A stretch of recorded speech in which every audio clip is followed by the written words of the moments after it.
Hello, everyone, and welcome to the virtual Streets of Chicago here on the Elite Racing Network. It's the Elite Racing League Old Testament Firearms Truck Series going road course racing on Sunday night. Here to bring you all the action, I'm Zach Evans alongside defending Elite Cup Series champion Gerald Campbell. And Gerald, it's definitely going to be a unique one tonight. Elite's first trip to Chicago, or at least a street circuit in one of its top three series. What can we expect tonight here? Walls, more walls, and probably some torn up trucks, and yeah, a lot of unknowns. I've never driven this course. Just had to buy it just to even be able to show up for it. So, yeah, it's a interesting street course, very tight and a little claustrophobic for me. High bank for a street course in some places, and then some. I mean, that one little backstretch back there is super tight. So yeah, it's just gonna be who can not so much battle the other people, but just battle themselves and their own problems of maybe hitting a wall or two. So we'll see how that plays out for sure. I think it will be interesting for sure. And I'm gonna see if we might be able to get a ride along with maybe one of these drivers here to take a quick lap around the track. In fact, it looks like we have Chad Thernquist crossing the start-finish line now.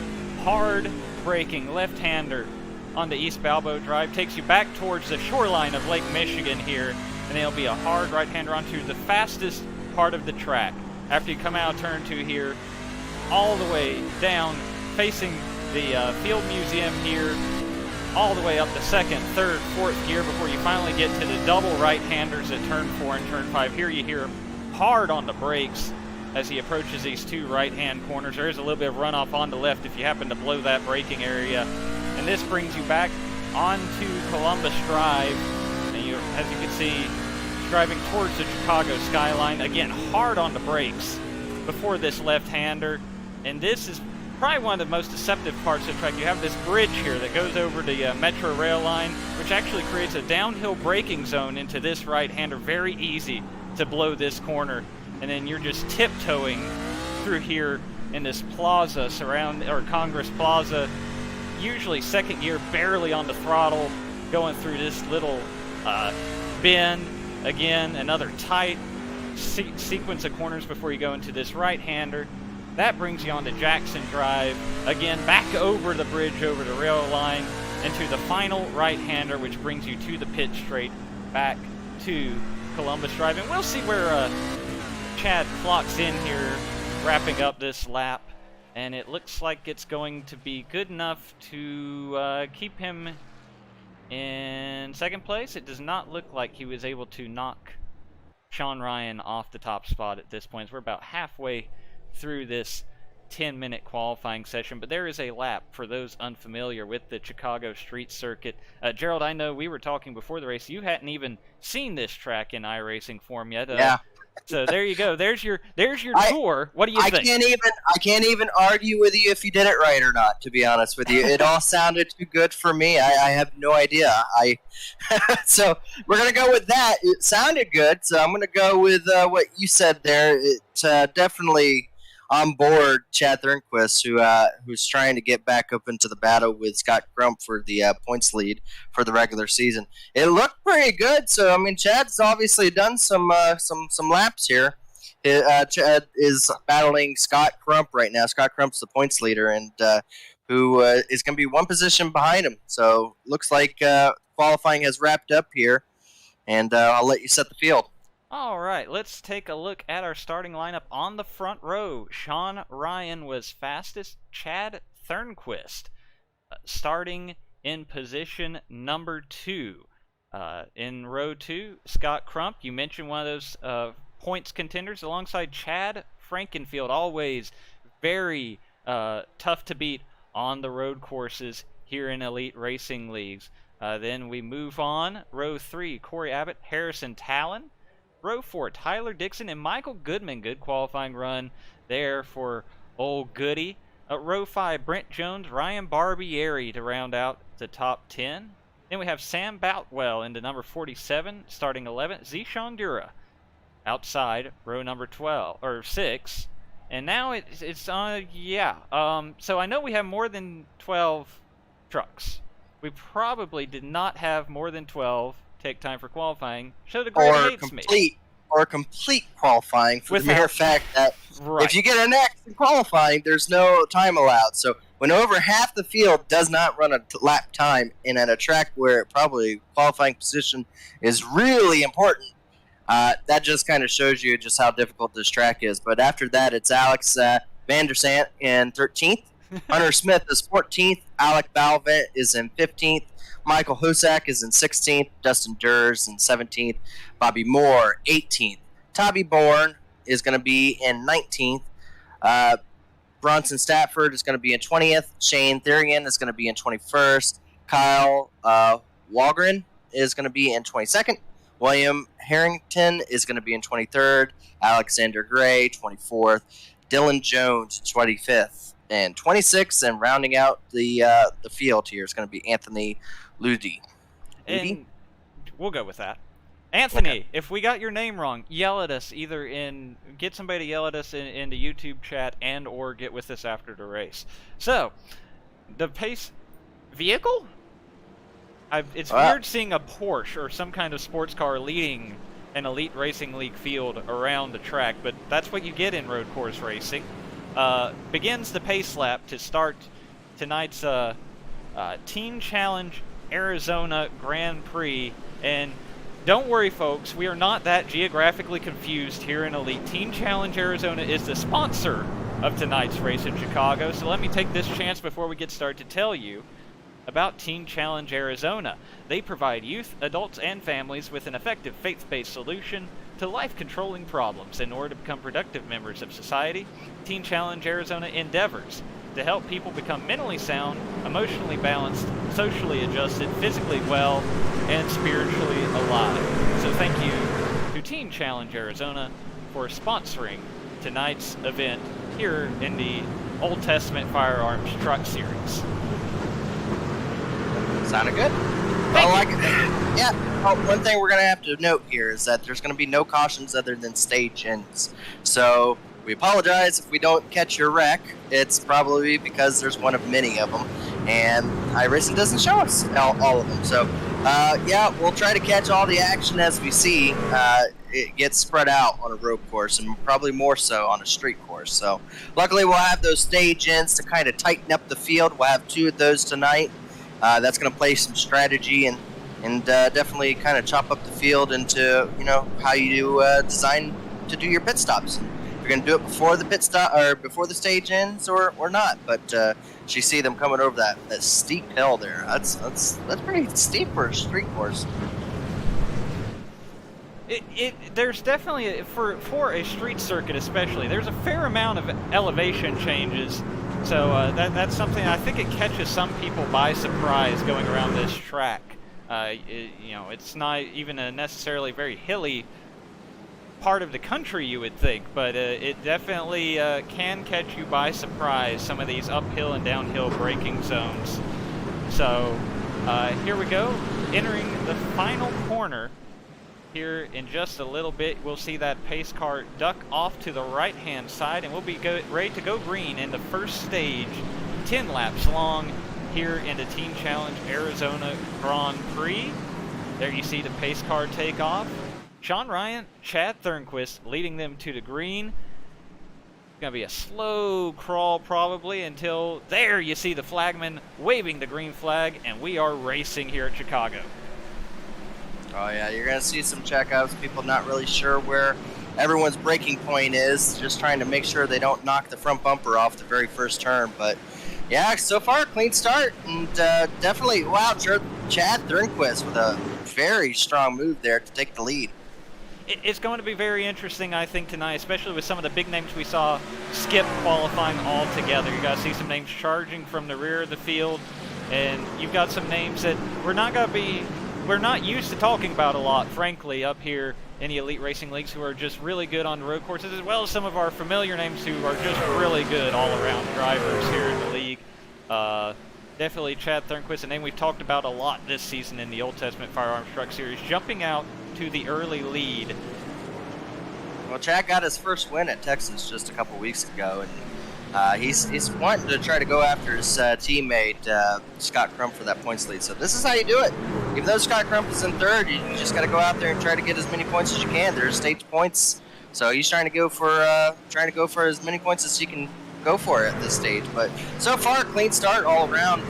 Chad's getting a little bit of a lead going there.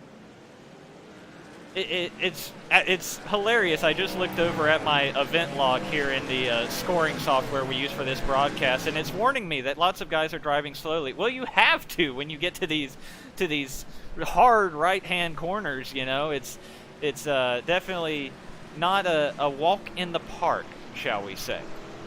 Yeah, I mean, I'm learning things just from being up here. Usually, I take the helicopter of the blimp view, and I'm quite quickly realizing that that's not going to work too well because there's so many buildings in the way. So, yeah, deep in the pack there for looks like 9th and 10th position. That's where the big battles are. We got about 2x2 back there. So there are some battling going on in the back. As the front, you're going to just see them start to stretch out, and get into a rhythm, which is eventually going to spread out throughout the field here.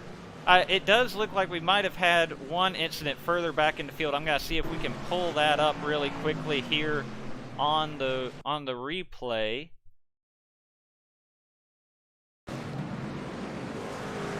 Oh, there's another car back there. Looks like it just got into the wall. So here, try to see it figured out.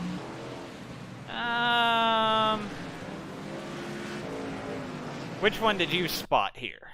Oh, here we go. I see one. Yeah, well, okay. There we go. We do want to show this one because this is one of our previous race winners here. Yeah, our Daytona winner there. Looks like he just got a little loose, little wheel spin coming out of the turn. Tom Bourne side by side there with Alec Balvans. That would have been near the pointy end of the field, just outside the top 10, and just a little bit of wheel spin coming out turn 5 and noses into the wall. Looks like he is able to drive away, but definitely not the start he was hoping for to start tonight's event here at Chicago. So we'll get you back into live action here. Yeah, we got a very good battle for third coming on with Chad Frankenfield and Scott Crump right there. Chad seemed to catch up to his back bumper. He's got the definitely the drive in, but you lose a little bit coming out of the turns, and that's where he seems to be lacking a little. It's so tricky getting it just right, especially in, let's be honest, these trucks are not made for road course racing, especially not street racing. As it looks like, I don't know, that almost looks like Scott just giving Chad the old finger point out the window. Go ahead, buddy. I don't have anything for you, and I'm not going to wreck myself trying to change that. Well, Chad doesn't have much to lose. Chad's not really running for points. He's not eligible for that. And Scott Crump has a little bit more to lose than Chad, so I think maybe, yeah, you're right. He just kind of waved him on by because this is a difficult track. I can't imagine trying to make a clean pass with these tight turns. It definitely can be very challenging to get around this 2.1 mile street circuit in the streets of Chicago. Chad Thornquist has opened up his lead by about 2 seconds on Sean Ryan, so we're going to see if we can pick up some other battles here in the field in this first stage. Right now, Harrison Town looks like he's trying to stretch out a little bit of an advantage on Corey Abbott. That's for the 5th spot. As you look a little bit further back, we have Michael Goodman pretty much on island, but he's going to be pretty happy right now running in 7th in that number 44. That almost kind of gives us a little bit of a, not a surprise from old Goody, but that truck reminds me a lot of some of the trucks we saw in the early days of the Craftsman Truck Series with the likes of P.J. Jones driving it. But behind that, we got Ryan Barbieri and a little bit of a train forming behind. That might be our first real big battle on track. Let me go just a little bit further here. And it looks like Shane Terrian is in the mix of that. Just ahead of him is Tyler Dixon at 54. And here's a guy we always have to watch out for on the road courses, Alex Van de Sant, up to 13th. I believe he was one of the drivers who did not log a qualifying lap, but quickly working his way through the field.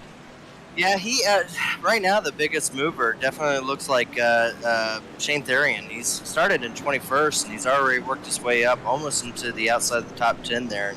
Definitely good to watch. See some battles, see where the passing points on this track are. But yeah, both those drivers, Shane Therian and Alexander, are both, I would believe, pretty highly qualified road course racers. So interesting to see and watch them battle their way through the field, because like I said, it's hard to see where a real battle point, but we're seeing a choking point actually form as we're getting about a 6-car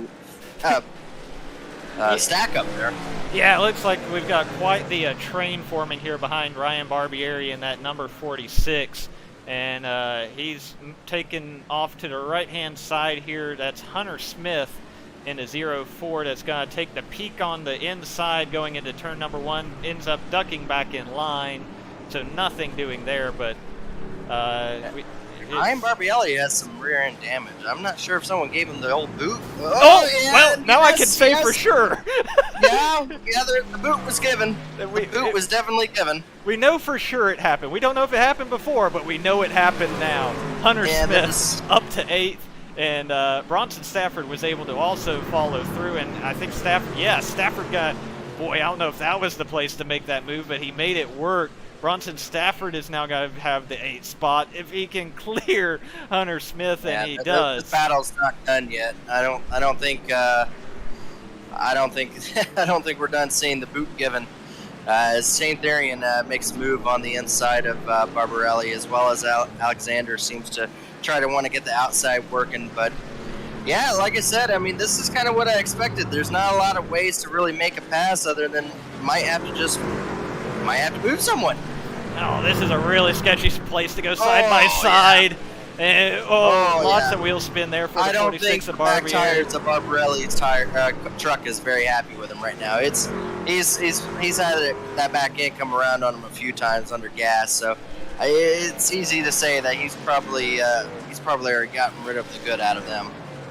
Yeah, that was definitely exciting. Glad we were able to fade back in time to watch all of that unfold. But I do want to bring our attention back to the front, because we now see Sean Ryan has indeed moved into the top spot ahead of Chad Thernquist. We did miss that pass for the lead, but I definitely say we were on a very interesting battle as that all unfolded. Sean Ryan. Hunter Smith isn't done. He hasn't done with Stafford here yet. He's still battling pretty good back here. Yeah, I think that appears to be. We will have to keep an eye on 5th and 6th. Harrison Talon and Corey Abbott still in proximity of each other. But right now, this is where the excitement is on the track. And remember, Shane Therian currently in 10th as we are working lap 6. That is the final spot in terms of bonus points for the stage. So that will be a hotly contested position as we draw closer to lap 10.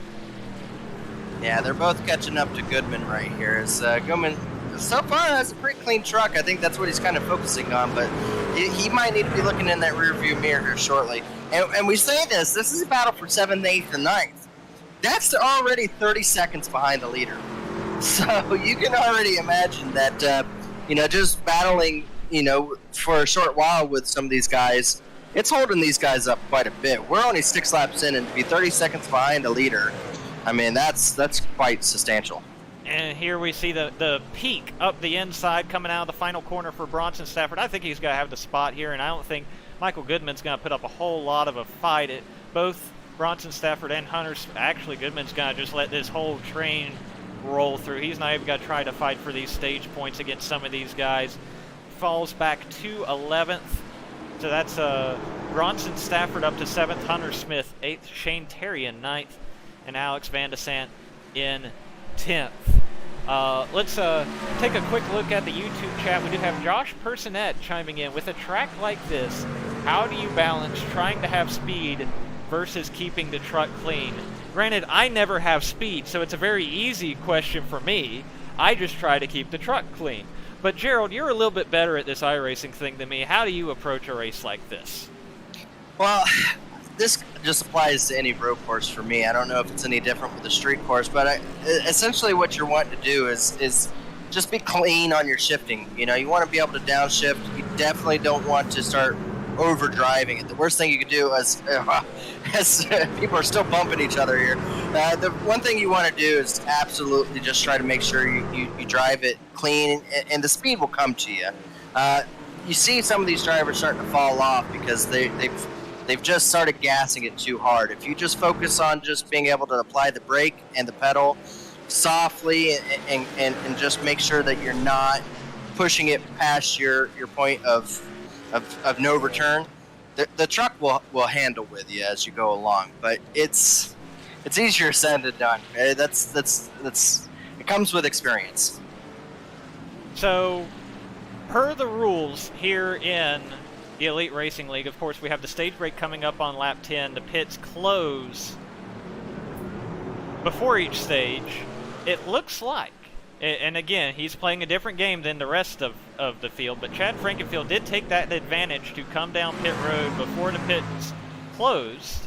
And actually, it looks like Alex Van de Sant did the same as well. Actually, we see him exiting the pits now. So that they're obviously guys not in the points chase, so to speak. They're not worried about the chase points, the stage points. They're just trying to put themselves, get that track position to start stage 2, and just get on a different strategy from some of these other guys. It'll be interesting to see how that plays out, but you see that sometimes in these road course races. Yeah, and again, this is different than a lot of other road course races. I mean, the street course is almost like its own unique kind of track. It's as we had a question just in the chat, is it possible that elevation can change or exist in a street course? I mean, yeah, like they stated, most of them seem flat, and this is flat. This is It's what you would see in a flat. normal. Yeah, it's still pretty flat. I mean, we have those hills going over the lake.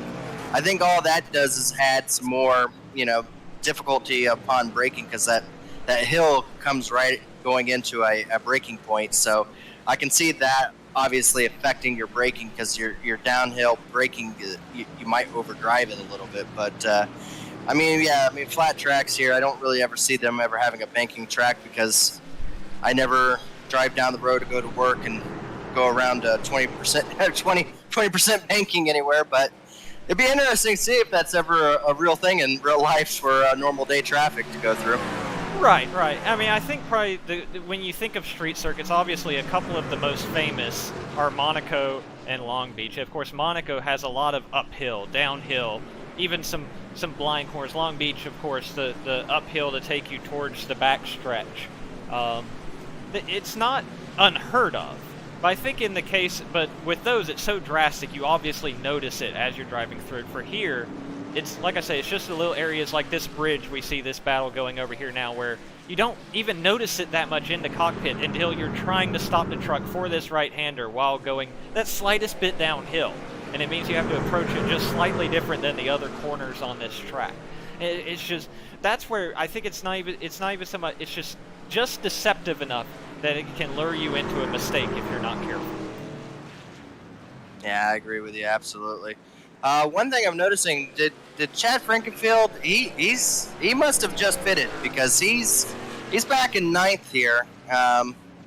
So I'm gonna guess Chad Frankenfield's deciding to go on a different strategy, try to get up front and make them pass him. Again, he's not running for points, so it's kind of whatever he decides to do. But that's an interesting call by him, as this will be the final lap at the stage end. Yes, he did pit right before the pits closed, and I actually noted it at the time, but I expected him to not even be able to get back into the top 10. He has done that, so very interesting that he's going to be able to have his cake and eat it too. Not that the stage points matter to him, but like you say, on a different strategy, we saw him pit, we saw Alex Van de Sant pit. A couple of others have been on pit road, but they're oh no! Oh no! Shane Therian has gone outdooring in his truck. That is not coming off the wall, sir. No, the rear-wheel drive does not work when it's caught into catch fits. We're going to pull up the replay here, although unfortunately we had that one live as it happened. He's going to have to take the tow back to the pits to conclude stage 1. A tough break for Shane Therian, undoubtedly. And here we go. We're going to take a look here. It's going to be, like I say, the fastest part of the track, braking at his right-hander. Just did barely catch that wall, and I I have to be honest, I'm not entirely sure why iRacing felt it was necessary to yeet him all the way across the racing surface for that contact, but nonetheless, that is exactly what happened. Yeah, And, that's... yeah. So this is a new course.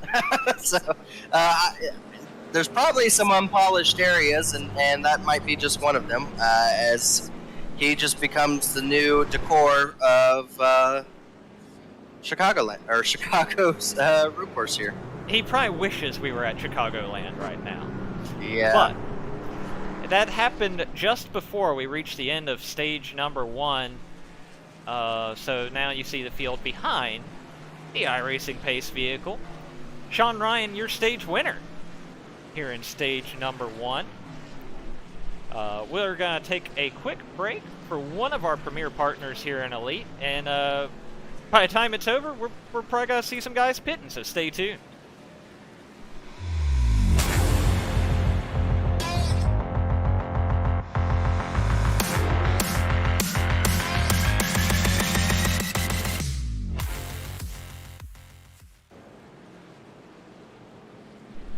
Welcome back. I told you it wouldn't take that long. Response Energy, thanks of course to them for being one of our partners here in the Elite Racing League. Response brings together form, function, and flavor in a great tasting, lightly carbonated beverage drink, or energy drink even, I can read, without the lousy aftertaste associated with most drinks in the category. So thank you, Response Energy. Have you had any Response Energy yet? I've been looking to try to place an order for them and everything. I definitely want to try the peach one. By the next time we have another race, I will have ordered some. You will have secured the bag. I will have ordered some, and I will definitely try the peach one because I just haven't seen a peach energy drink. That just seems kind of cool. So, more information on that. That was kind of cool. With the aftertaste and everything, I'm interested. I've tried a connoisseur of energy drinks as pit stops are occurring as I'm reminiscing on energy drinks. And of course we do see Chad Frankenfield staying out. We see one other driver staying out. I'm trying to pick out who that is. Because the next one in line, or actually I think Chad is the one I was seeing. No, Alex Baldwin. No, under caution. Did absolutely, yeah, absolutely destroy the wall. Oh boy. Well, let me get back to the race off the pits here. Nope. There we go. So that's going to be the end of Alec Bolivance's night. He was in 6th place in points coming into it, and desperately needed to have a good run to just not have to worry about the cutoff. Okay, and well that graphic. This is gonna put him in a bad position for the next and final race of the regular season. Well, let's see if we can see what happened to Mr. Ballvance there. Unfortunately, through the magic of technology, we might be able to pull that up, and I don't know he's gonna like that we're able to do that, but we have some time to kill. We're under caution. So here we go. Yeah, it looks like they're just trying to catch up to the back of the field. Yeah, and it's tough at this point, because if you're one of these guys who's further back, yeah, it looks like it just locked up under braking, heading towards that looks like it's right before the final corner, if I'm not mistaken. Yeah, he was so close to the pit lane. Oh, and there's the smoke too that you mentioned. Yeah. So tough break for Alec Ballvance. Well, you were stating that some strategy was going to play, and Chad decided to make it interesting for us for the front of the field here. It's going to be interesting. Chad is not the person you would want to see in front of you when you have to make a tight pass. He's been very well known as a driver that uses his lane and then will, partake in yours a little bit. And then, not to say he's dirty. Last week, he had a clean run to the end with Jared Rexing, and Jared Rexing was just able to get the win over him at Bristol. So, I mean, that was an interesting race. Chad's decided that he's going to try to make it a little bit more interesting up here. And you also have Alex Van de Sant in second as well, another one of those drivers who pitted before the pits closed during stage 1, so he's going to be joining Chad on the front row for this restart, and then behind them you have, it looks like Chad Thernquist won the race off pit road, Sean Ryan, Corey Abbott, Shane Terrian. And shout out to Corey Abbott having a very solid run. He needed it. He's in 9th in points, like right there on the cutoff. So very strong. Started in 5th, is in 5th now, and definitely doing what he needs. I mean, if a 5th place finish tonight will definitely help him. Iowa's next week, so it's another kind of short track. So you never know what ends up happening when desperate times come. So good run for him. As they line up, we're going to probably be going green flag this time. Yep, the lights are out on the iRacing pace vehicle that Chad appears to be trying to bump draft down Lakeshore Drive. But yeah, I'd probably win the race if I was in that Porsche. If you give me the Porsche against the field, I'll go with the Porsche. The Porsche probably like handles Porsche better, right? Yeah. That's a nice looking Porsche. I'm not going to lie. Is that different than a normal pace Porsche? Oh, okay. Well, Chad Thernquist, we saw just try out the escape route real quick. We're gonna see him pop back out. Whoop! that was interesting. So yeah. That I mean that maybe one lap out of 10 laps, someone has to go down that. That'd be interesting. It's like a Joker lap, like Rallycross, right? Oh yeah, I'm sure NASCAR's listening. This is definitely on their mind for next time. Before we go back green to start stage number 2, let's give a shout to C2 Freight Resources. C2 Freight offers complete freight management services. They're ready to meet your needs today as well as your changing needs in the future. With thousands of qualified carriers in their database, they're capable of handling shipping for every type of goods, from perishable foods to office equipment.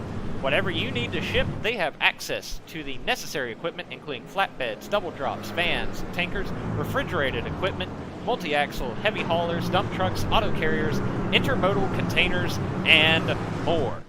Thank you to C2 Freight for being a premier partner of the Elite Racing League here in the Elite Old Testament Firearms Truck Series. We're getting ready to go back green flag racing here. It's going to be very interesting. Chad Frankenfield, Alex Van de Sant, again, on the older tires, stayed out, took advantage, pitted before the stage break to get this track position right here, but of course the guys behind them are going to have the fresher tires for what will effectively be a six-lap run to our second stage break at lap 20.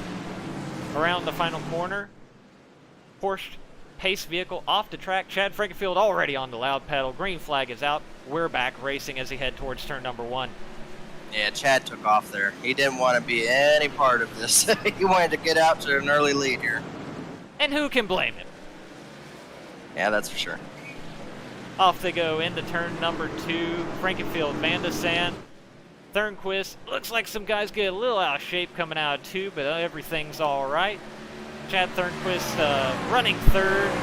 Sean Ryan in 4th. Shane Terrian up to 5th. And we're going to have a battle for 6th. Oh, see you, driver. Taking the Joker lap. That's Corey Abbott. That is Corey Abbott, who had to go wide there. Discretion, the better part of valor. He's definitely got to lose some spots here, but at least his truck is clean. The fight will continue for him. It looks like he's dropped to about 12th in the field after having to take the scenic route there in turns 4 and 5. Yeah, I'm wondering why Scott Crump, he has a little bit of side damage. He's all the way back in 11th now, but we got a good battle coming up for a lead here. Yes, Alex Van de Sant all over Chad Frankenfield for that top spot.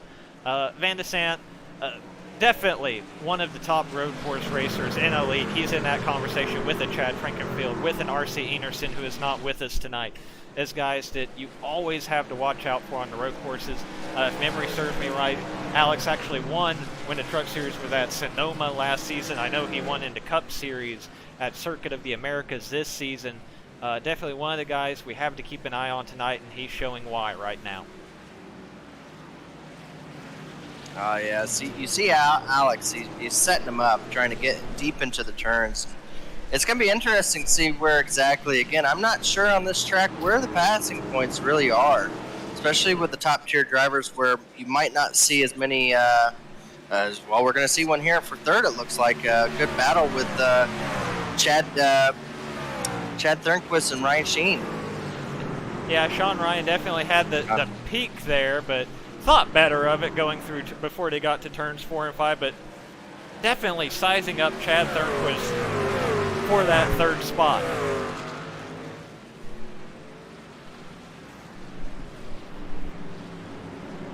Yeah, I'm going back right now. It seems like everything is starting to spread out, especially in the back of the pack. So definitely the front right now.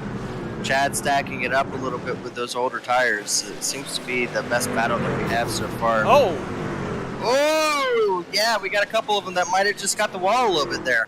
I think Alex Van de Sande did get just a piece of that wall. You see the gap opened up a little bit there behind Chad Frankenfield. It's probably all right. It doesn't look like it's hurt too bad. He's probably okay, but we'll see if we can pull it up real quick on the old replay machine to see exactly what did happen, because it was just out of the camera picture as they headed through that section of the racetrack heading into action. Yeah, it looked like it might have been a bump right there from Chad.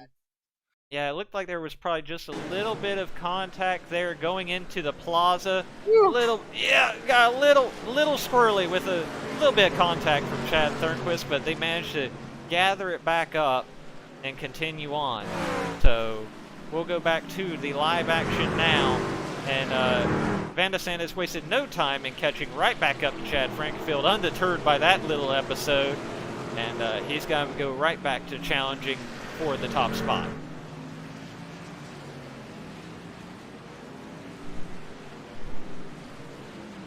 Giving him a lot of pressure here as they go into this left-hander back towards the plaza area where we saw what happened last lap. Again, this part of the track is just so tricky. I mean, you can barely fit too wide through here. I definitely wouldn't recommend it. Most of the guys are feathering the throttle in second gear right here, and they're only doing that because it's too much wheel spin to try and navigate it in first gear. And then you have this hard right-hander before you really feel like you can open the truck back up again and honestly go back to racing. It takes so much discipline to get through that area lap after lap, especially if you're one of these two guys who are on a little bit older tires than the people behind you.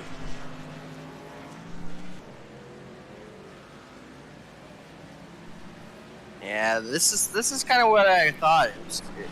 Even though Chad's got probably a good 3-lap older tires, is that the stage end, or we got a caution on track? I feel like it's too early to be the stage end. Unfortunately, I look at our race events. I'm going to try to see if we can pull up a replay here to see. Got a pile up? We might have. Oh! Yeah, we've got a problem. We do have a stack up. First, I was wanting a photo of Alexander Gray.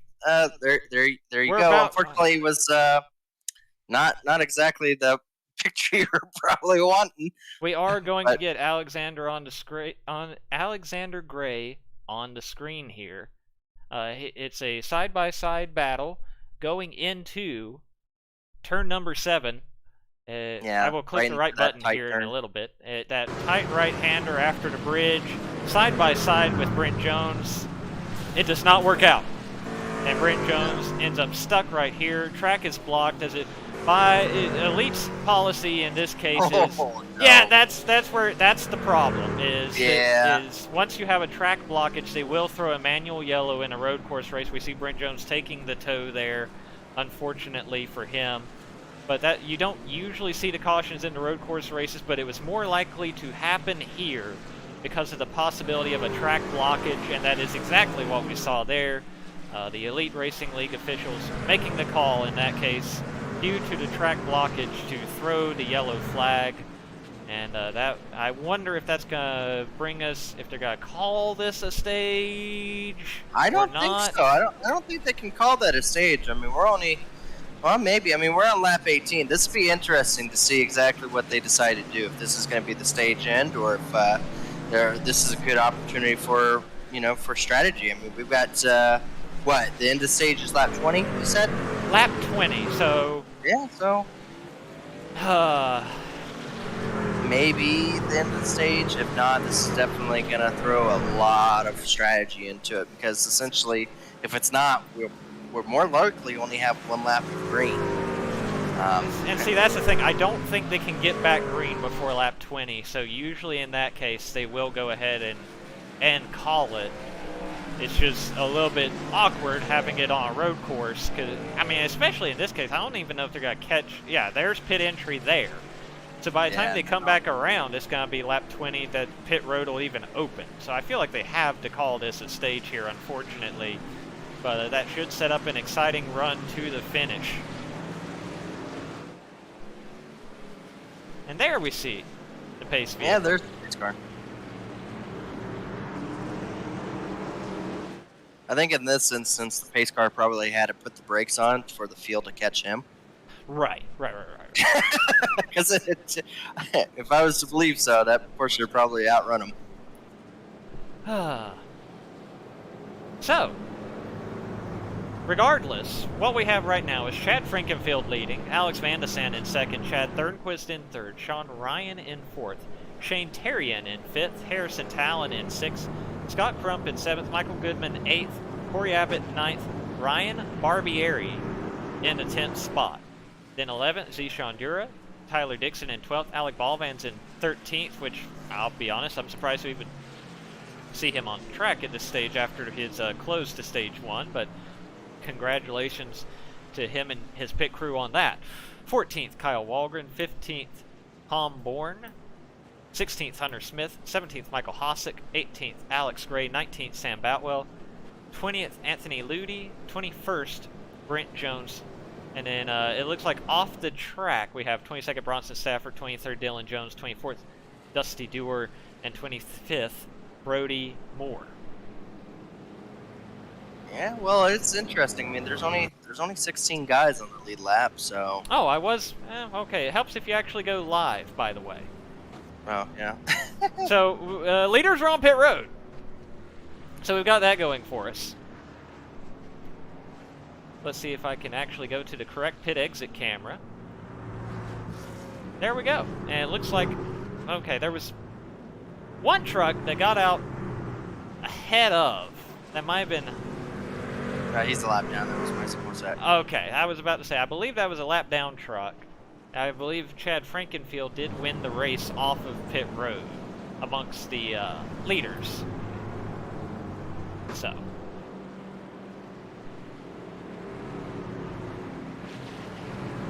Now, it also looks like, and this is going to be very interesting, Scott Crump, Tyler Dixon, Hunter Smith did not come to the service of their crews there. I'm seeing Tyler Dixon with 2 pit stops. Maybe he had pitted before that caution came out. I'm not entirely sure. It does not actually know. Now I'm looking at his stint length. I would not say that happened. It says he has 6 laps on his current set of tires. Well, I mean, we saw Chad Frankenfield out front and how difficult it was for them to get around him, even though they had a tire advantage. How much of a tire advantage does it take to pass a guy? Well, we're about to find out, because I don't think Scott Crump's pitted in quite a while. He did not pit during that second stage. He would have pitted at the end of the first stage. It says he is 7 laps into this run. I would have to imagine these guys probably have done more math than I have, first of all, and they probably have figured that even if you stayed out here, you're going to you can still complete the second stage with just 1 pit stop.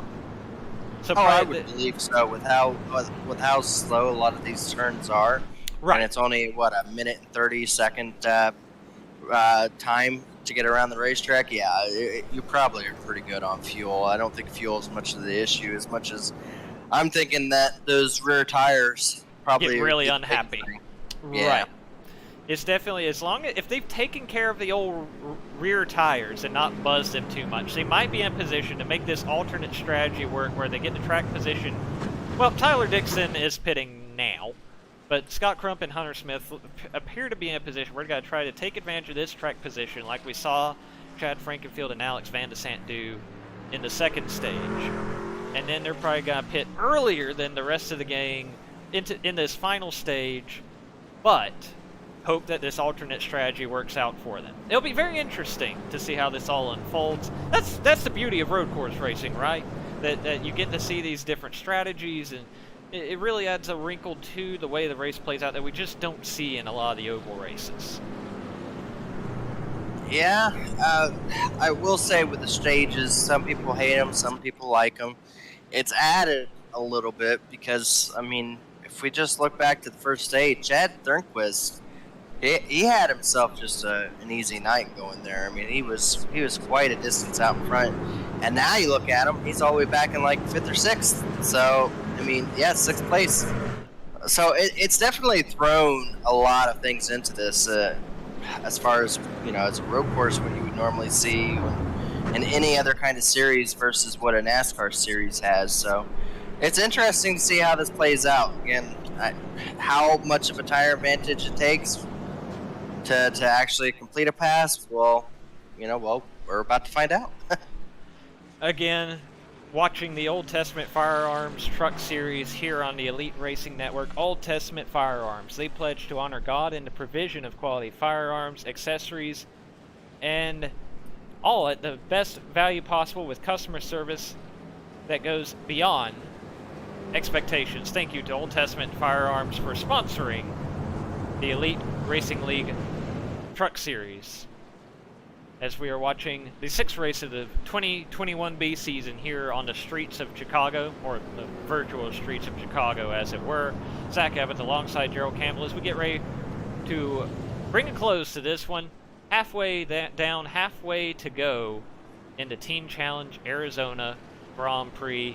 Definitely shaping up to be an exciting finish. Already seen plenty of action. I think we all had a few questions how this race would play out. Definitely an unknown, but so far it's provided plenty of excitement, plenty of drama. I think we've only seen what's yet to come. Yeah, the stages are done, so I think the aggression's going to start to pick up here. Just from the thought of, well, you know, this is it to the end of the race. Like, if there's no other cautions for backups, this is what you got. So we'll see how the restart plays out here. Here we go. The green flag is out. We are back underway here at Chicago. Scott Crump jumping out front. Chad Frankenfield already up to 2nd. Chad Thornquist in 3rd. And behind them, Hunter Smith trying to hold off Alex Van de Sant. That's going to be your first side-by-side battle. For now, at least. Van de Sant around the outside. It's going to take the 4th spot. And Sean Ryan, challenging Hunter Smith for that next spot. There's too many solid black trucks out here, Gerald, but that's another story. Oh, one that's got some color. Whoa, I'm hearing some. That was Hunter Smith.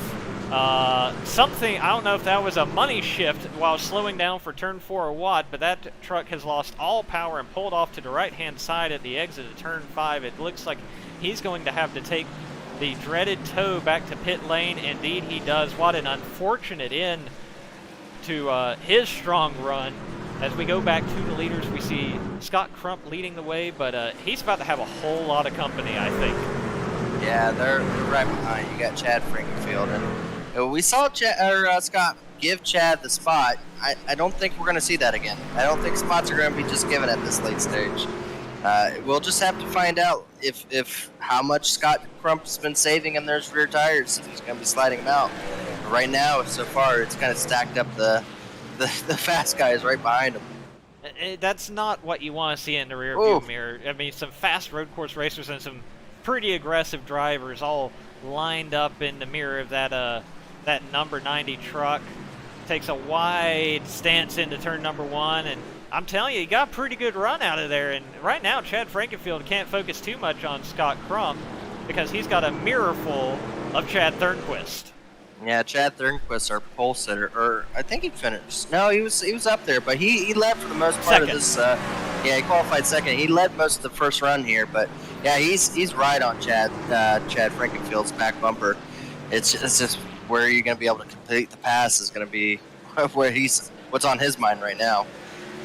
And I think that's been a challenge for a lot of these drivers tonight. It's just figuring out where you can make a pass, because there's some of these spots where you can't even really even.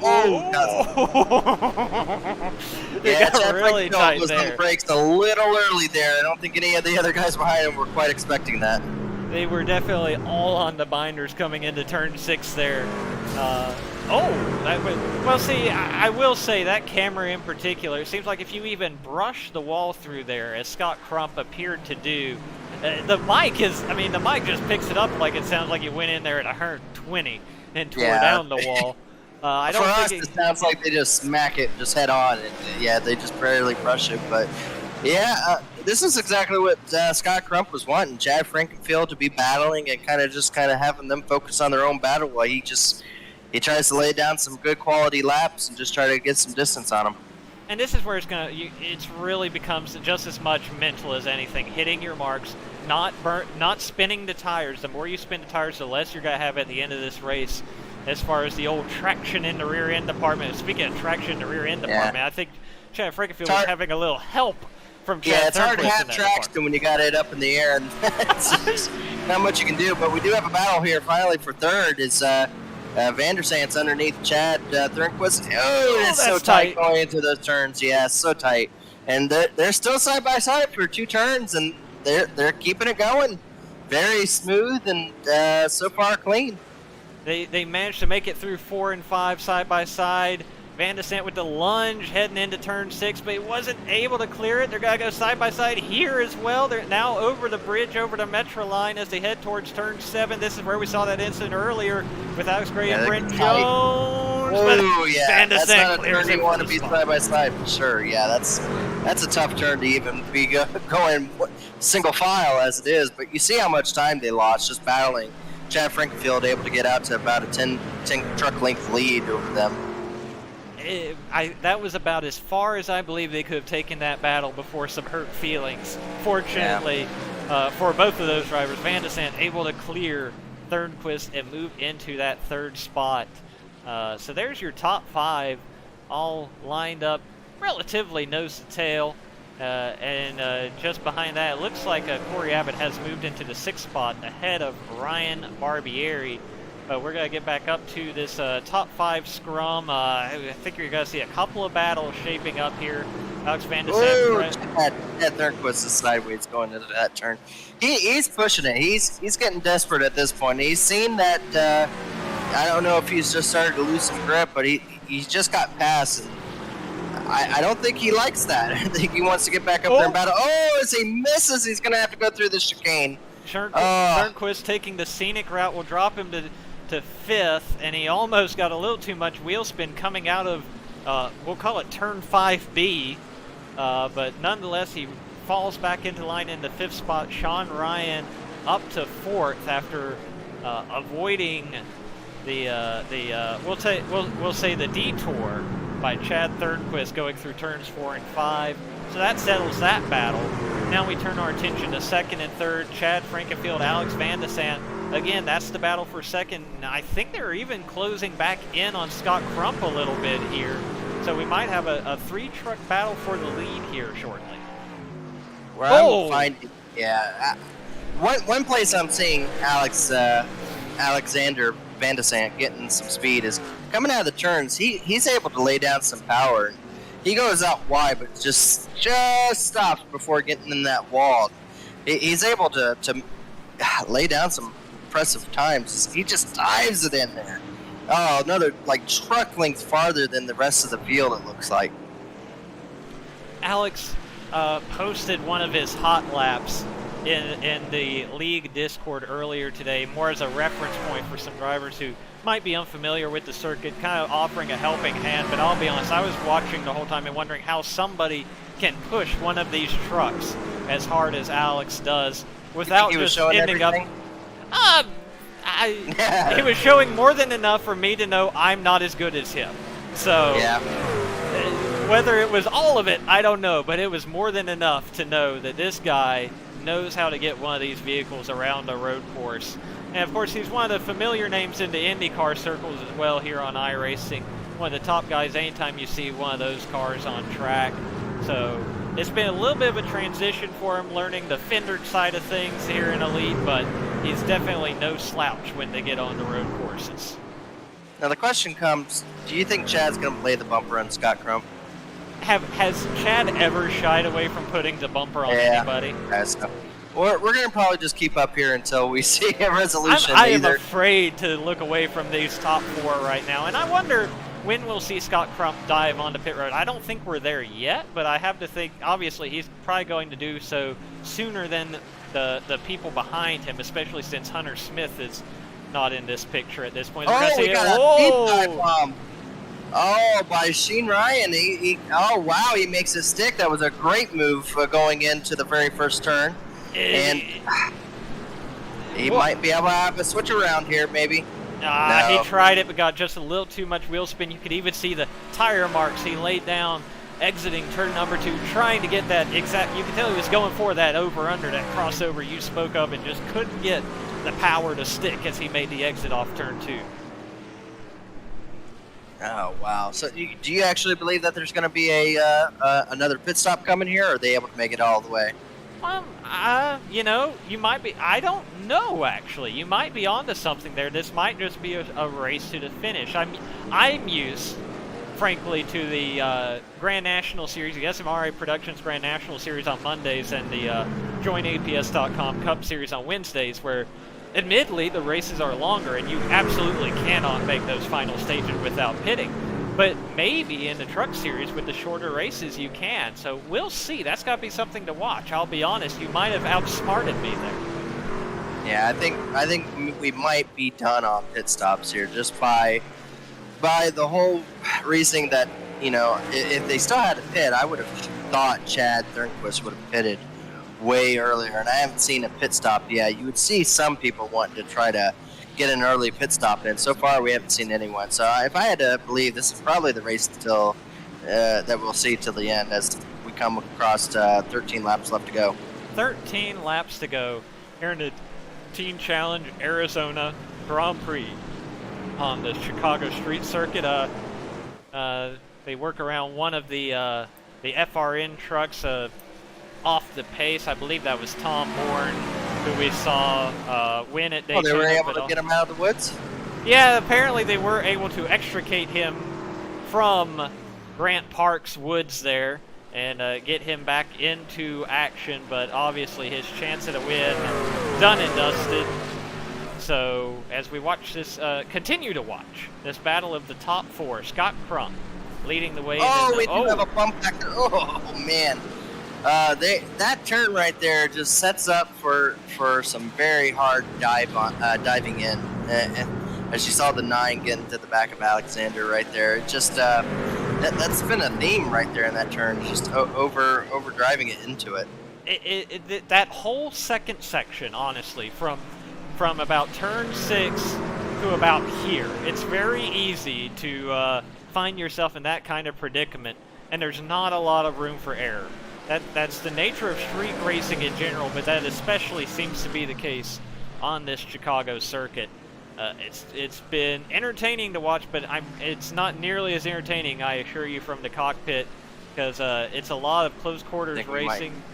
I was with you. I thought we were going to see somebody stick a nose out there, and nobody ever did. Yeah, it's hard to predict what these guys really are thinking in these trucks right now. It's just, you know, with this track, I'm not quite familiar with how much you can get away with.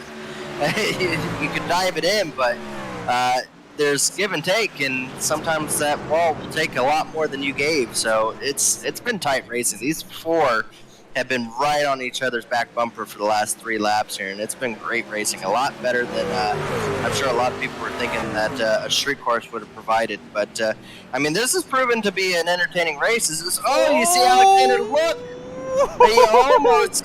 He got Chad out of his braking point, but now it looks like the 9's going to have a run on the inside and is going to. Oh no! He made it work. Yeah, he did, man. And Chad Thornquist is like, give me some of that, and is going to go underneath and try to complete the pass, but it opted to be a left-hander that helped the 97 retain that 4th place. It almost looked like that all started with Alex Van de Sant taking a defensive line into turn number 6 to try and keep Sean Ryan behind him, and then suddenly he found himself lunging inside of Chad Frankenfield, which short-term gain, long-term loss. He ends up getting stuck on the outside heading into 7, and that allowed him to, or allowed Sean Ryan rather, to move into 3rd. Just a wild chain of events there, but nonetheless, we do have that change for the 3rd spot. Sean Ryan, now the owner of that position. Well, once again, this allows Scott Crump to get about a second lead over these guys and get a little bit of breathing room. And I just don't see him pushing the truck out as wide coming out of the turns. I don't know if he's saving the rear tires.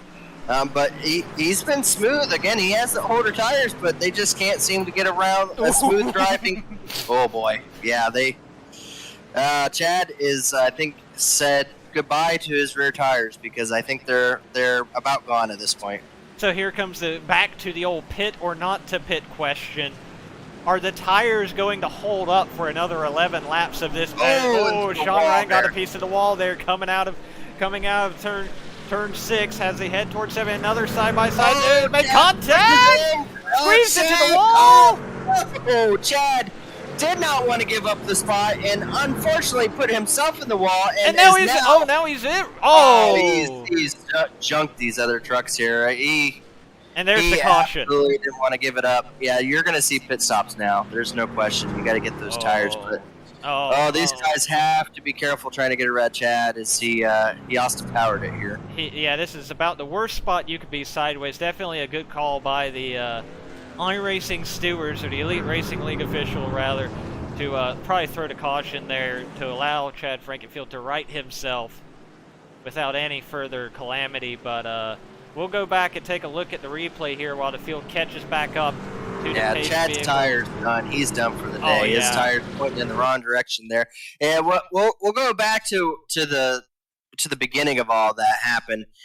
And I honestly believe that happened because the 9 had the spot, and I don't think Chad was willing to give it up, and unfortunately put himself in the wall. And I think that was it. I think that broke something in the front end, and his truck just was out of control at that point.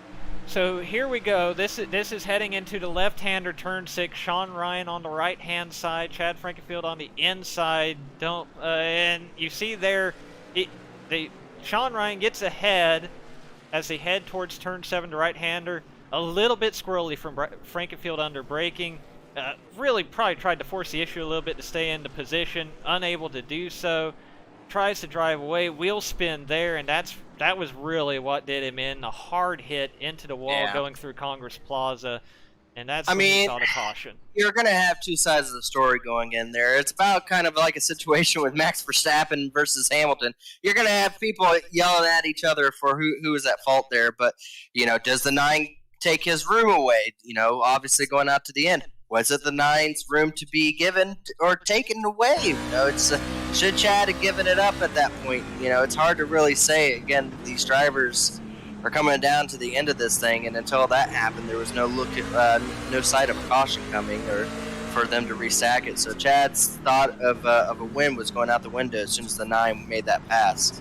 Yeah, and there we see the onboard from Alex Van de Sant as he watched the pass, the battle, the contact, all of it, all the way up to right here.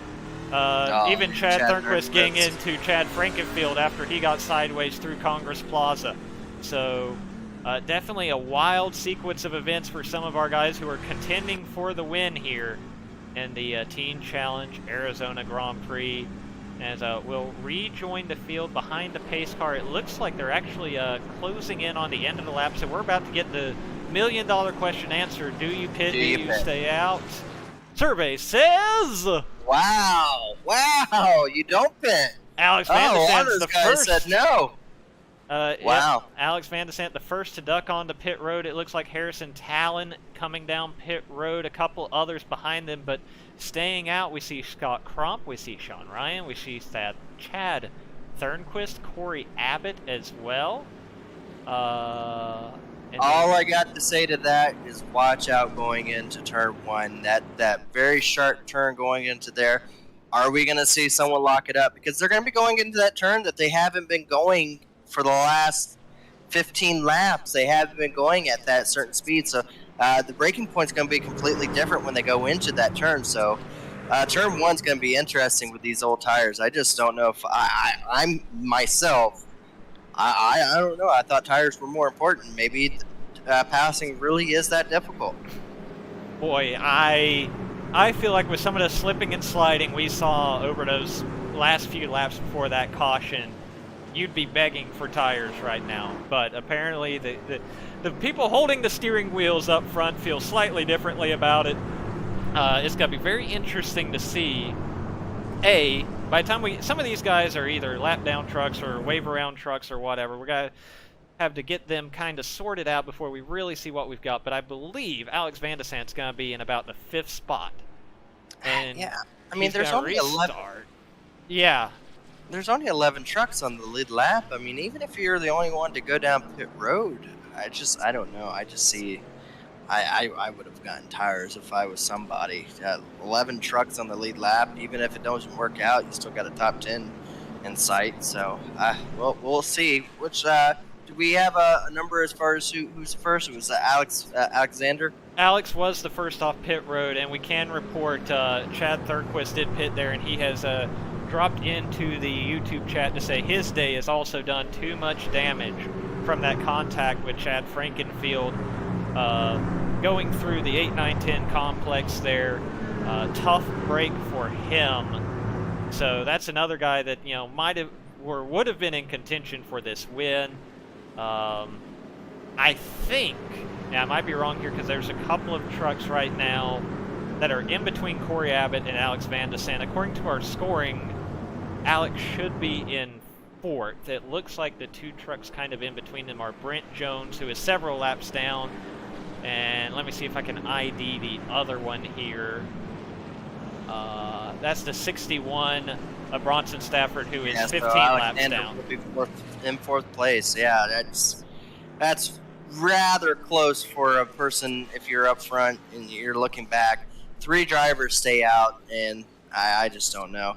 Alexander had damage, you know, obviously with Chad and everything as far as when he came back down. Now the question comes across, did it cause any kind of engine damages? Because aero doesn't really matter at this track. So did it cause engine damage for the 97? That'd be the only question as far as, in my mind, if he's going to be able to compete with these guys. If I had to guess, probably Thornquist probably had some pretty massive amount of damage when he came back up into him. So, yeah, just we're going to see, you know, eventually tires wins out over track position. We know how hard it's been to pass, but with it's going to be about 7 laps to go when they take the green flag here as we see the lights are out on the iRacing Pace vehicle. I feel like tires is going to end up being the winning factor here. We'll see what these other guys can do as far as how many positions they can hold on to, but I feel like it's got to be too hard to hold off Alex Van de Sant on fresh tires, even with how hard it is to pass here. We shall see. Yeah, we thought there was a lot of torn up trucks at Bristol. That was nothing. These trucks look like they've gone through a blender. There are so many damaged trucks with you know, just the sides of them flattened from hitting the walls here. The walls have been winning so far. If there's a scoreboard, it looks pretty bad. It's a one-sided victory so far for the track. So, yeah, this is definitely getting interesting. Again, turn 1's going to be the make it or break it on these old tires. If they can get around turn 1 and I don't see any lockups or sliding, then maybe they have a chance. But I don't know. Again, tires have to win out eventually over track position. We'll have to see where that turning point is. Before we go back green, quick shout out for another one of our premier partners here in Elite Racing League, Blue Egg Marketing, the marketing department for small businesses. Thank you for your support of Elite Racing Leagues. We are going to be restarting very shortly here to find out who is going to win the Team Challenge Arizona Grand Prix here in the Elite Old Testament Firearms Truck Series, round 6 of the 2021B season. Scott Crump currently leader, Sean Ryan second, Alex Van de Sant, or rather Corey Abbott's third, Alex Van de Sant's fourth. They're kind of all shuffled up as they try to work through this single file area to track. Harrison Talent, Ryan Barbieri, Tyler Dixon, Michael Goodman, Kyle Walgren, Tom Bourne all in the fight for the top 10 here as we get ready for the fight to the finish. Pace car pulling down pit road. We're going to see the green flag in the air. Scott Crump already accelerating as they head towards turn number 1 here on lap 33. Yeah, so far, the 97 got a great start on that. It's going to be on the inside of the 9 going into this next turn to his advantage. And is he going to clear him? Yes, he has the tires, and he has the grip, and he's able to clear for second. Quickly, Alex Van de Sant up to second. Not what Scott Crump wanted to see, I'm pretty sure, as they head down into turns 4 and 5. It's going to not take very long at all for Alex Van de Sant to fill up the mirrors on that number 90 and let him know he's here for the battle for the win. Again, one of those guys not really in the points battle here in the Elite Testament Firearms Truck Series. Here looking for a road course win, and he's in a great position to do so. Heading to, oh, here we go. He thought better of it. It looks like heading towards turn number 7. We have already seen how that has gone awry a couple of times tonight. Alex Van de Sant showing some patience as they head towards the Plaza Complex, but I think as we head back, get towards the pit straight, we're going to see him really apply the pressure to Scott Crump into 90. Yeah, he's right on the back bumper there. He didn't get him that time, but I mean, he's right there. Scott definitely knows he's there. I think the 97's going to have to throw it in. And this might be his best shot going into turn 1 here. He looks left, but doesn't have the run he really needs as they head towards turn number 1. Sean Ryan hanging in there pretty tough, I'll admit, in that 3rd spot. They haven't gotten away from him yet.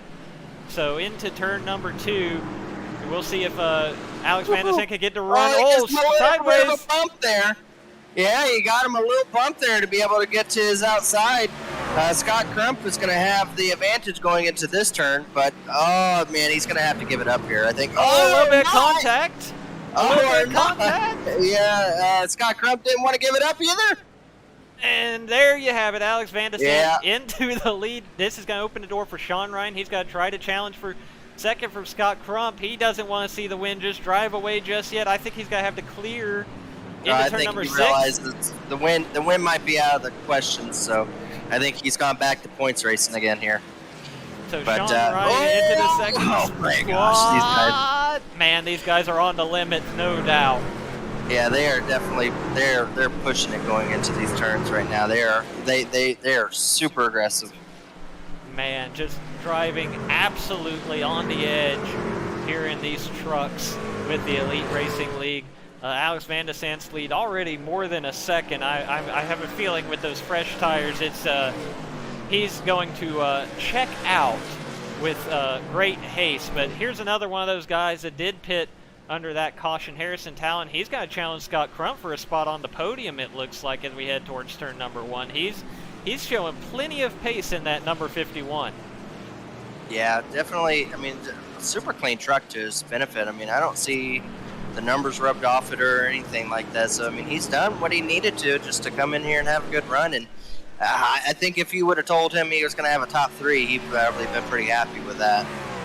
Another thing to remember with the number 90 Scott Crump as well, he did not pit. Oh, we got Ryan. Ryan, oh man, that destroyed his truck there. I think he kind of went backwards into the wall there, got a little bit too much. It sent him spinning in that little section there. He's super thankful to be pointing back in the right direction rather than stuck there. He got just a piece of that tire wall, just enough to loop him around. I think the damage could have been worse. Pretty fortunate he was able to drive away, but it does hurt him. He's down into the 4th spot now. That puts Scott Crump back into the 2nd spot. I was actually just about to say, remember, Scott Crump was one of those guys who did not pit even at the 2nd stage. He stayed out, got the track position, so we haven't seen him pit since about lap 11, lap 12, whenever they would have pitted under caution at the end of the 1st stage. And I thought that was where Sean Ryan was able to get a little bit of an advantage. Is trying to find his way around Scott Crump. Scott Crump is struck. I think the tires are finally done with it. I mean, he's probably not in a very happy place right now. He's probably counting down those laps very very gingerly as he's trying to get around this track, because like I said, I think he stayed out a little bit too long on those tires. I mean, we see Alexander, he's got himself a distance. He's more than 4 seconds, almost 5 seconds down the road at this point. Scott Crump's tires, according to our timing and scoring, have 24 laps on them, nearly 50 miles around the Chicago street circuit. They're screaming for help. They're doing everything short of sending out SOS and Morse code at this point. But nonetheless, he is in the second spot and trying his best to hold off Harrison Talon in that number 51 for the second position. Yeah, Harrison's trying to figure out a way. Again, I don't think he's battled with him all night, so, you know, I'm pretty sure he's pretty happy where he's at, but if you see a second place in front of you and you see a struggling Scott Crump, you're going to try to figure out a way to get around him with these closing laps. And Scott's just having difficulties coming out of the turns. So you just see the 51 able to come out to the wall and just kind of stick it and just keep going straight. That's where Scott Crump is just having issues. It's just Harrison's able to be able to put the power down. He just can't yet. One thing that will be interesting to keep an eye on as we get towards the end of this race, we do have, of course, just 2 races after this in the regular season for the Old Testament Firearms Truck Series. I think there's only one, isn't there? No, we have a Charlotte and Iowa. You are correct. I was thinking that. Okay, Charlotte. Can't miss out on Charlotte. That's Can't miss out on Charlotte. I say that I might actually miss out on Charlotte. Oh, hits the wall super hard, blew the engine. No, that's for his chances there. He went way too hard into the turn there, and just where everyone we've been seeing having issues, just that tire barrier just sticking out was just too far for him. The tires had to have been one of the causes of this happening, as he goes in just a little too far and just, man, front end just hits it and pop goes the engine. Boy, we have seen turn 4 and 5 claim so many victims tonight. It grabs another one in Scott Crump. A tough break for a guy who's run well all night long. We're watching him limp that Stay Tuned Sports number 90 back to pit road now. 4 laps to go. Catches another piece of the wall, but that's just shifting. There goes the engine terminally now. It's not. Yeah. I don't even know if it's got crest the hill enough to be able to get back into view of our camera. There, it's just got come to rest just past turn 11. A tough break for Scott Crump. About the only thing that he could be thankful for, really, in all that is he's only going to drop down to probably 13th at worst. Just for the mere fact of how the attrition rate of this race has been. But that shows you can't call it done until you get around the racetrack. There's too many points on this racetrack that'll just reach out and grab you and end your night so quickly. Scott Crump was just having, a very, you can almost sign off the regular season to his name at that point. But with that incident there, I mean, that puts him right back to the next 2 races are still in play for the rest of the field. Yeah, you mentioned that he had really good chance to pick up a huge points night here. Jared Rexing, unless I'm overlooking it, not with us. Chad Thornquist with issues. Shane Terrian with the 51 is slapping the wall. He's desperately trying to keep Ryan in the 9 behind him, and he is pushing really hard. He's got to be careful. That was 2 corners in a row. He just body slammed the wall there. He's had a really clean truck there, but you can tell his back tires are getting pretty heated. And this turn right here, you just got to be careful with. It is definitely a handful for these guys right now. With just 2 laps to go, Harrison Talon doing everything he can to hold off Sean Ryan for that second spot. Harrison does have the fresher tires. He was one of the guys who pitted under that caution that Sean Ryan gets sideways going into turn 2. He hangs on to it. And Tyler Dixon just got into the pit road wall. Oh boy. Yeah, he was running in 7th and having a decent night. It looks like he's able to get it going, but Goodman was able to get around him. But yeah, just you can see the front of that truck. It's pretty well used up right there. He got the pit road wall pretty good. We'll take a quick peek at it. Clip the wall just a little bit on entry, wheel spin on exit into the inertia barriers protecting the pit entry wall. He's able to get it righted. Fortunately, he had a nice little cushion there on Goodman, so he was able to safely get the truck pointed in the right direction. But as you mentioned, he does lose the spot. We do have a really good battle. If we want to jump over to, looks like the battle for 5th is going on, and it's been going on for the last couple laps. I think they've given up on trying to turn without using the wall, and they've decided to start using the wall to help them with turning. So, this battle for 5th has been very physical. So that's Ryan Barbieri in 4th, Tom Bourne in 5th, Corey Abbott going. Now he's got to be in 5th. Yeah, Tom Bourne gets a little bit of the wall heading into turn 12 there, but he's got to run. As you can see, the white flag waving. Alex Van de Sant leading by 11 seconds at this point. This battle for 4th, 5th, and 6th playing out. Yeah, this is a good battle. They see points on the board, and they're going for it as, Corey Abbott's going to take the outside, and they're touching. Contact. Oh, man.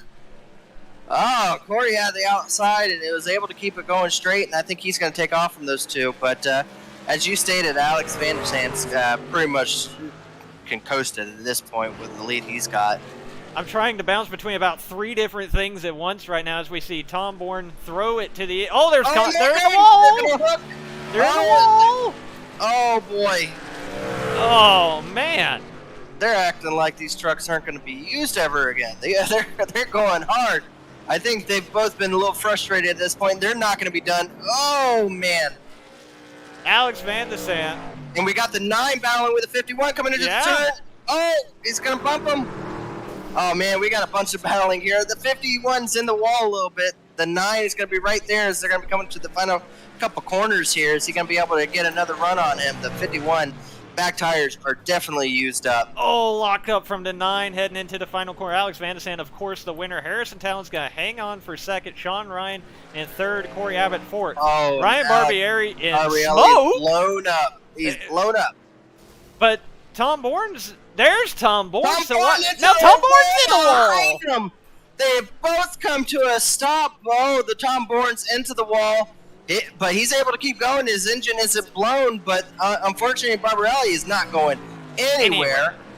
And it looks like Goodman is going to pick up some late points, but 31 has just enough engine, I think, left to be able to cross the finish line. Good grief. Tom Bourne in 5th. Michael Goodman 6th. Tyler Dixon 7th.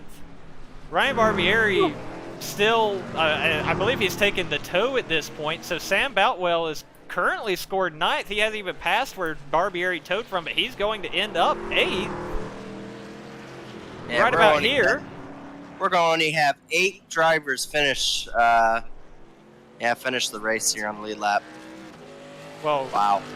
Yeah, I mean, Sam Boutwell's truck, it's got plenty of battle scars, but it's going to come home with an 8th place finish on the lead lap. I believe you're right. Ryan Barbieri is going to end up with the 9th place finish. Alex Gray is 10th, but he is a lap down. So he's got to take the checkered flag here in 10th. 1 lap down. I do want to take a quick look at the replay there with... It kicked off there at the end, didn't it? Yeah, we couldn't keep up with all of it, unfortunately. We needed picture in picture in picture just about. But let's see if we can at least figure out what happened with Tom Bourne and Ryan Barbieri there to ultimately bring it into the night for the 46 truck, because obviously it was big. Spoiler alert. Like they got into each other. Spoiler alert. It not only did they get into each other, you're not going to believe it, it happened going into turn number 7. Yeah, that was proper foul for tonight. Actually, let's take it a little bit further back, because I think we're going to see, so this is going to be the run through turn 3 heading towards 4 and 5, that long straightaway with the kink in it.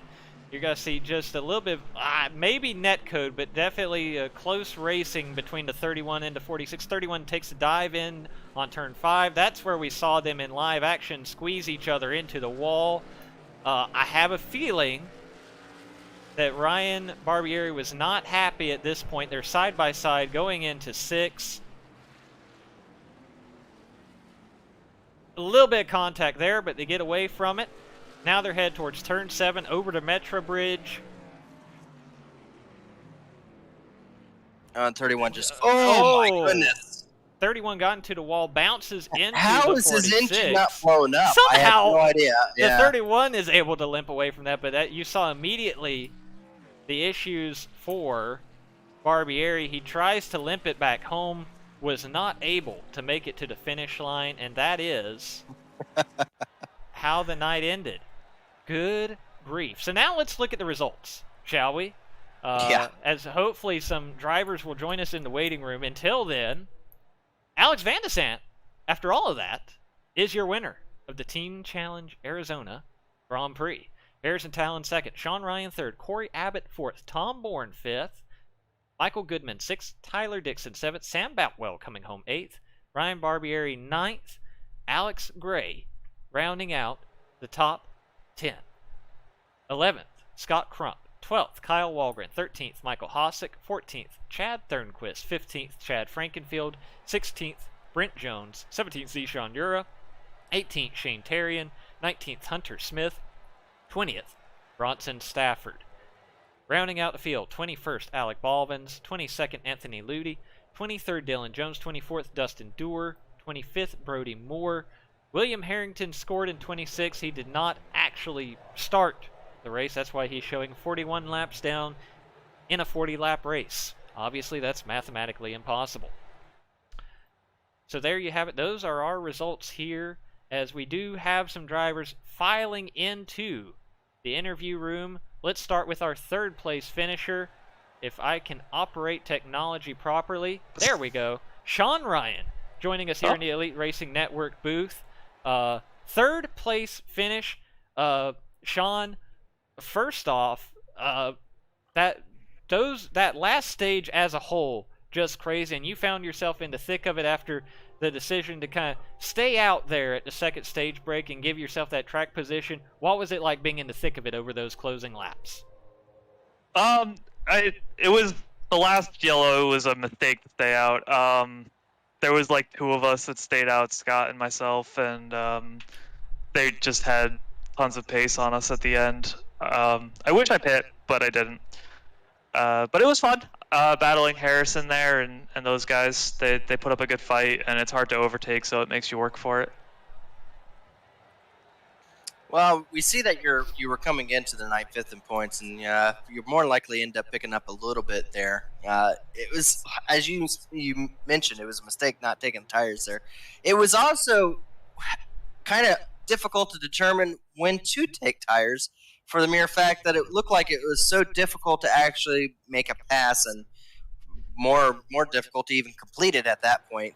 What was the actual difficulties of this track? Because I've never raced here, and it just kind of looked like super tight and super hard to figure out a line that someone wasn't already partaking in. Yeah, I mean, there was really, you had to capitalize on a mistake or a driver going for something that didn't come off. I made a pass. I made 2 passes, both of which kind of were a bit heavy-handed when it came to it. But one of them, Van de Sant, went for a move on Chad, got stuck on the suboptimal line, and I put my car around the outside, and I got the inside line for the next corner.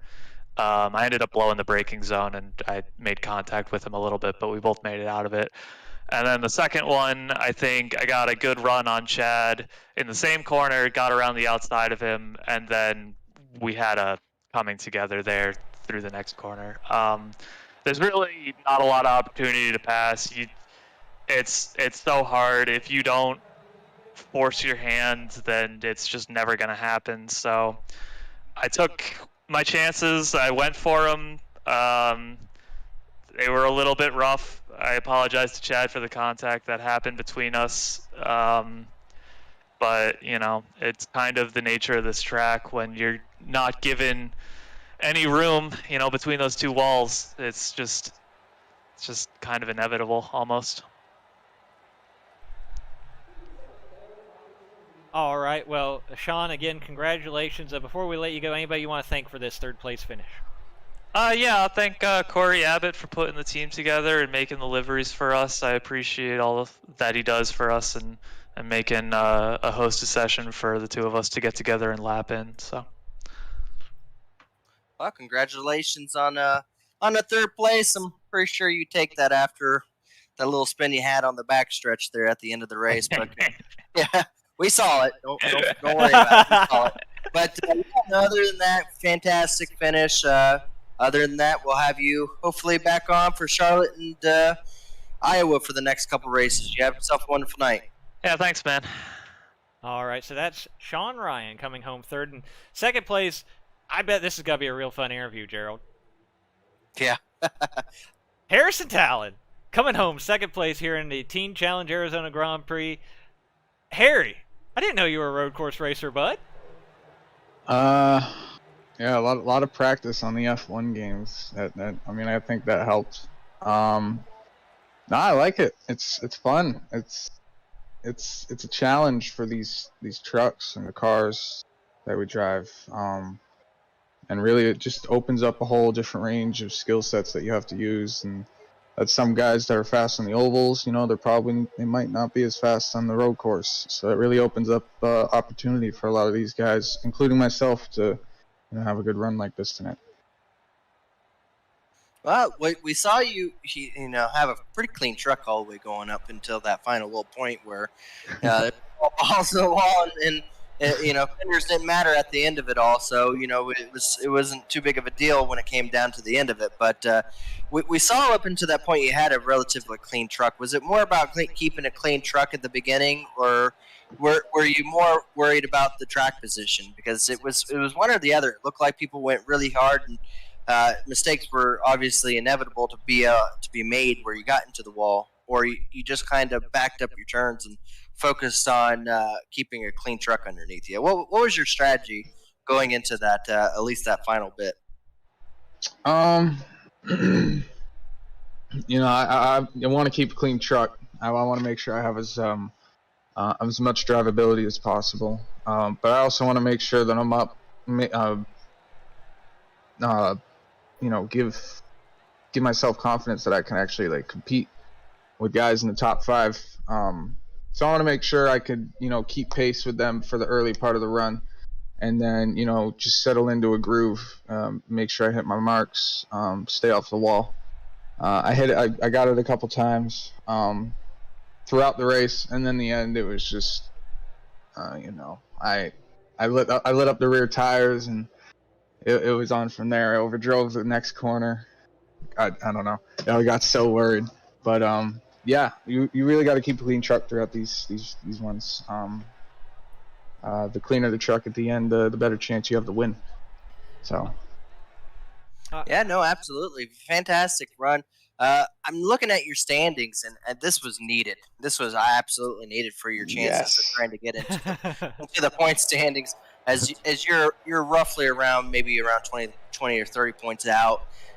You got 2 tracks coming up. You got Charlotte, and then you got Iowa. Hopefully, after the craziness of Bristol and then this street course here, we go to a track where you have a little bit more control into your fate. What's your strategy going into these next couple races to try to make up these points? It's you either go for the win and you're in and no worries, or are you going to start trying to figure out how to get these stage points and find your way into the talks of making it in? Well, if we can go for the win, we'll go for the win. If we're fast enough that night, if we're good enough. If not, it's just solid top 10s, solid top 5s if I could. Really, it's just minimizing mistakes and try to just finish ahead of them. Finish ahead of who you're trying to battle. That just focus on your rivals that you're battling in the points. Make sure you're ahead of them, because if you're ahead of them, you're gaining points. It might not be a lot. It could be a couple, or it could be a lot. It could be 20 if they wrecked out. But really, it's solid finishes. We need solid finishes. Just a couple more solid finishes. You know, we're there, and we're there. We're almost there. Who do you have to thank for this run, Harrison? Man, I want to thank Team Fueled Up Racing. Some of our colleagues over at Pro Edge as well.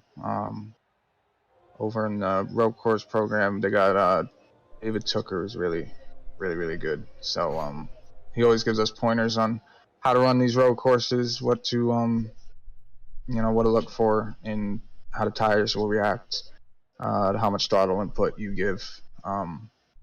It really to fine line, and he's a really good dude at going to take notes from. I also got to thank friends, family, you guys for broadcasting, Chad, League, all of our partners. It was a great race, great night. All right. Well, thank you, Harrison. Congratulations, and enjoy the celebration with the second place finish. All right, thank you very much. All right. So that's Harrison Talon, your second place finisher here at Chicago. Now we will speak with the winner to close out tonight's broadcast, Alex Van Desant, coming home with the checkered flag here in the Teen Challenge Arizona Grand Prix. Alex, you're always one to watch when Elite goes to the road courses, but what was going through your mind when you saw those guys up front stay out under that final caution, and you made the choice, and what ended up being the winning decision to come down pit road? Yeah, that was a big gamble, and I was very fortunate that they stayed out and everybody behind me pit. But it worked out in the end, and then Scott choosing the right lane where I ended up also helped a lot, because I was then able to jump up and get around Sean for second right off the restart. So from there, it was kind of elbows out with Scott, but it was a good, I think a fair, close battle. And then just ran away. I got, just lots of luck went my way that race. There was a really close moment with Chad Frankenfield. That was a unfortunate wreck, but I squeaked through with minimal damage, fortunately, and just kept it clean. Otherwise, had fun. Well, we noted, your travels through the back of the field, and you're working your way up to the front there, and you probably had more success than most with being able to make the passes. What was the key for tonight? I mean, it was we were always noting that how the tires, we were waiting for the tire fall off to be a large enough gain, and there at the end it showed that there was finally a breaking point where the tires went out. But what was the actual benefit? Like, was it more towards just trying to save your rear tires, or what exactly makes you so good? And I'm asking you, how are you so good at this darn thing? Yeah, I mean, I think a lot of it is just learning patience and like knowing with these cars there's going to be opportunities. Somebody in front of you is going to spin their wheels and you'll get a run on them, and especially on street circuits there's usually just one line, and so it's very hard to make moves and set up a pass if the person in front of you doesn't make a mistake. So a lot of it is just being patient, putting on pressure when you need to, like get real close, scare them on the brakes, and see if you can force them to make a mistake.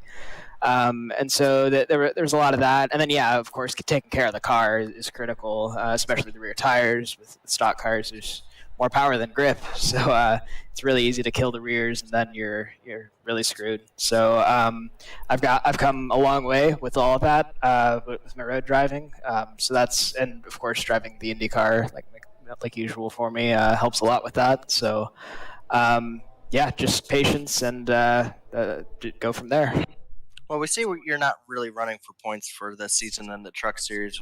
You are noted as being a top driver in Elite's Cup Series here. But are you planning on showing up for a few more of these truck races, or are you just out to steal the wins that you know that you can come out to win at? Yeah, I mean, I don't know, maybe Martinsville could be fun. I like I know the racing there can be fun, but if it stays green, so I'll think about it. But I'll actually probably be back for a lot of races next season. I have a conflict coming up with the Cup Series, so just need to see and sort out my schedule for next season. There's a lot of stuff coming together, so stay tuned. Well, congratulations on the win. If you have any shout-outs, go ahead and let us know who to thank for this win. Yeah, as always, big thanks to my teammates at Do Good Motorsports. Really good result for Michael Goodman, top 10 for him, almost a top 5. And as well as my sponsors, Raceverse and Happy Trails Chili Company. All right, well, there you have it. Your winner tonight, Alex Van de Sant. Congratulations, and whenever the next time we see you in the Truck Series may be, we're looking forward to it. Thanks, fellas. So there you have it. One note I do want to point out before we go off the air. You mentioned, of course, how important this finish is for Harrison Talon in regards to his playoff hopes. The tweet from the Elite Racing League Twitter account hasn't gone out yet, so I would call my word very unofficial as I look at the updated Dan Lisa scoring. But if I'm doing the tabulation correct, as it stands right now, Sam Boutwell and Harrison Talon would be tied for 11th and 12th in the playoff grid, 2 points ahead of Brent Jones for that final spot. Of course, right now we do have Tom Bourne outside the top 12 in points, but he has that win from earlier in the season that would put him into the playoff grid. So that kind of alters things a little bit. So quite literally, Harrison Talon may have at this point raced his way into the playoff picture with that second place finish. Well, as we saw with the 90 of Scott Crump, you really can't call anything. Right. Still 2 races to go. Yeah, one bad turn and you could end up in deep trouble. So, yeah, good night finish for him. He'll need to hopefully start getting it wrapped up to where he can start running in the top 10 and get himself some momentum going into the chase if he does make it, so that way he can be a contender. But all around, this was a fun night. I had a lot of fun here. I was a little skeptical coming into a straight course with a stock car here, but overall, I saw a lot more action and tight racing than I was predicting. I thought it was going to be just one of those things where everyone was spaced out 5-10 seconds from each other, but that wasn't the case. We saw cars holding each other up, and it ended up to being sort of good old classic rubbing racing going on. Oh, I'm sure some of our colleagues who are the road course bashers here in Elite will look at the final results if they didn't watch tonight and say, oh, Alex won by 15 seconds. What a surprise. Why do we run road courses? But if you were actually watching before that point, you know what an exciting race this was. This Chicago street circuit really delivered, and can't wait to see the next time we get to see these trucks on our road course. Unfortunately, it will not be in the 2021B season, but still plenty of exciting action. We will have next Sunday off. Enjoy Halloween with your friends and or family. We'll be back November 7th with the Charlotte 150, of course, at Charlotte Motor Speedway, and then the regular season closes out 1 week later, November 14th, at Iowa Speedway, which always puts on a great show. Of course, we had such an incredible finale to the truck season last year at Iowa, and I'm sure it will once again deliver as the closing race of the regular season before we go to Las Vegas, Auto Club, Martinsville, and Atlanta in the playoffs. Any last words before we part company for the night, Gerald? Congratulations to Alexander, and fun night with the trucks once again. Can't wait to see exactly how it all plays out again at Charlotte, and hopefully all you decide to show up again and watch it. It's been a lot of fun, so can't wait. Cannot wait indeed. Of course, remember, tomorrow night you can tune in to the Elite Racing Network. The SMRI Productions Grand National Series will be at Daytona to close out its regular season. And then on Wednesday night, we have the JoinAPS.com Cup Series also closing out its regular season. This is probably why you got confused, Gerald. Everybody is closing out the regular season except for the Truck Series this week.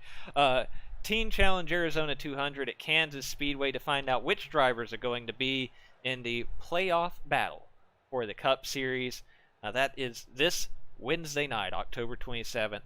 So be sure to tune in for all of that. Again, on behalf of Gerald Campbell, I'm Zach Evans.